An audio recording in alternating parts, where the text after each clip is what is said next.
Hey y'all, it's Kelt, and let's talk about humanitarian aid, particularly rations.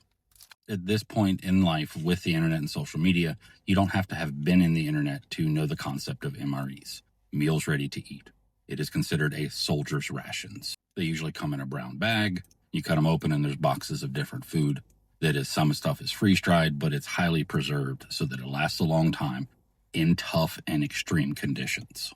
You see them in military surplus stores, and you probably, if you're on TikTok, seen them in the TikTok shop and people talking about how they're not eating their wife's cooking anymore.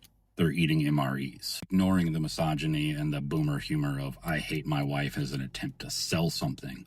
As someone who has eaten MREs multiple times a day for long periods of time, let me tell you, it's not actually fun. Now, don't get me wrong. There's a few of them that I actually liked. Chili mac and the enchilada were pretty good. The veggie omelet was horrible. It was like eating SpongeBob. But those are MREs designed for soldiers. We're talking about MREs, meals ready to eat, that are actually humanitarian rations designed for civilians. Different countries have different views of what they consider humanitarian rations. Some countries will drop raw ingredients such as flour, corn, things like that. Other countries will drop stuff like what the United States does, MREs. Really quick, easy, grab and go, no actual cooking or preparing needed. Now, there's multiple different types and there's multiple different menus, but they all have a few things in common. One, most humanitarian aid rations do not use animal products. The reason for this is to add a bigger diversity of who can consume them. If people have allergies, things like that, or just strict vegetarians or vegans. Unlike MREs, humanitarian aid rations usually focus more on caloric intake versus comfort. MREs, you'll find stuff like a little mini bottle of Tabasco sauce, toilet paper, some chewing gum. You'll have coffee, it's usually instant. You might have a bag of tea in it, creamer, sugar, things like that. They may have some extra bits of candy thrown into it and a more few sweet desserts. Most humanitarian aid packets come with just the spoon that you eat with, the napkin, salt, pepper, and an MSG-based seasoning, kind of like Mrs. Dash if you've ever had that, but not exactly that exact same thing. The two main types of humanitarian aid rations I'm going to talk about are the 1-a-days and the 2-a-days. This is a 2-a-day, and that's what I call it at least. This is going to resemble more like a traditional MRE. It's going to be a cheese tortellini and tomato sauce. It's going to have things in it like a smoothie, which is usually a grape and sweet potato flavor. It's going to have crackers, either sunflower butter, or it's going to have something like jelly, usually grape or apple jelly mixed into it. If I were to open this one up, which I'm not going to because I'm actually still storing these, you're going to have the cheese tortellini entree. You're going to have a Pop-Tart. It's usually brown sugar and cinnamon because it's the most neutral flavor for most people. You're going to have 2 jellies. You're going to have a pack of crackers, which has 2 crackers. They could look just like the MRE crackers. And small candy like a Tootsie Roll.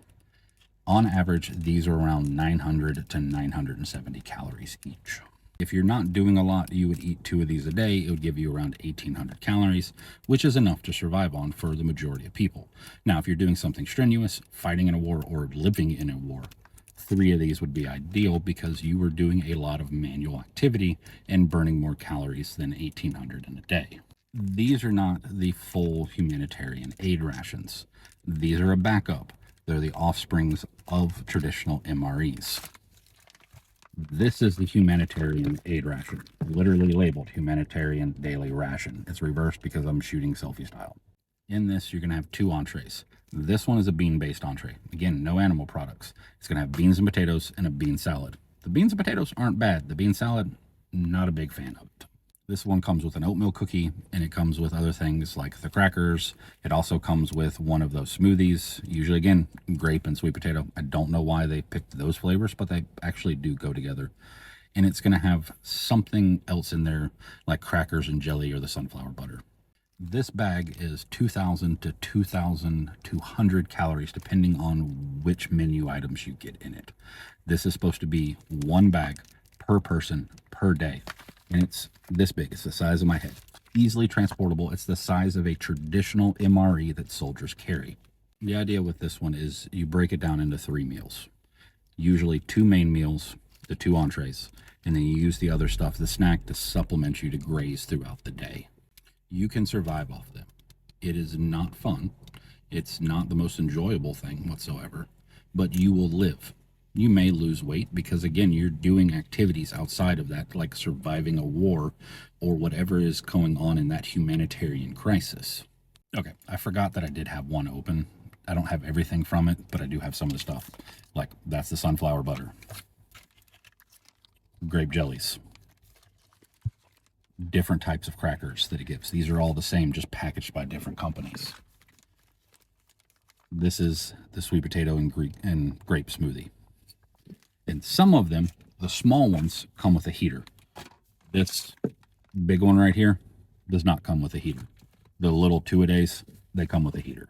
The United States has literal millions of these sitting in boxes. They usually come in a box of 12, and they sit on pallets. We have millions of these to feed soldiers, to prepare for domestic humanitarian disasters, and for international relief. This, in combination with MREs, we literally have so many that now you see people selling these as surplus. They sell them on TikTok because we have so many, they have to get rid of them before they go bad. Contrary to popular belief, these don't last forever. I think it's somewhere like 36 months. These last in 80-degree temperatures. The hotter the temperature, the less that they last. The lower the temperature, the longer you can extend them in storage. I bring that up for two reasons. One, you will see a lot of people telling you that you need to prep and prepare for natural disasters by stocking up on MREs. They're nice to have, but if you have the chance to prepare ahead of time, they should not be your main prepping food source.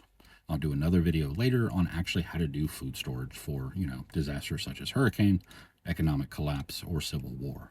But they should not be your main. Have some on hand. Second reason that I bring it up is even the two-a-days, even if you can only get your hands on one of them, 970 calories. If you consume this entire packet, that's how many calories you take in. That is still more calories than a person in Gaza takes in a day. There is nothing in either of these bags that can be used as a weapon. Unless you can think of some chemist somewhere that is pulling potassium nitrate or urea out of potatoes and beans, you're not making a bomb or a weapon out of a humanitarian aid ration. There is no reason that they should ever be denied to civilians in a war situation. We have the means to make sure that no one starves, not just in Gaza. We have the means to deploy these rapidly around the world, locally, domestic, and internationally. We have the production facilities to make these. We have millions of surplus of these sitting in warehouses right now. There is no reason that a single person on this planet should starve. It is not lack of supplies, but lack of humanity is the reason that we have what is going on in the world right now. We have the means, but our leadership and leadership of other countries do not have the will or the humanity or the moral conscience. The 18th Airborne Corps can activate in 18 hours and be anywhere in the world, including with humanitarian aid rations. We as a people need to do better. Until next time.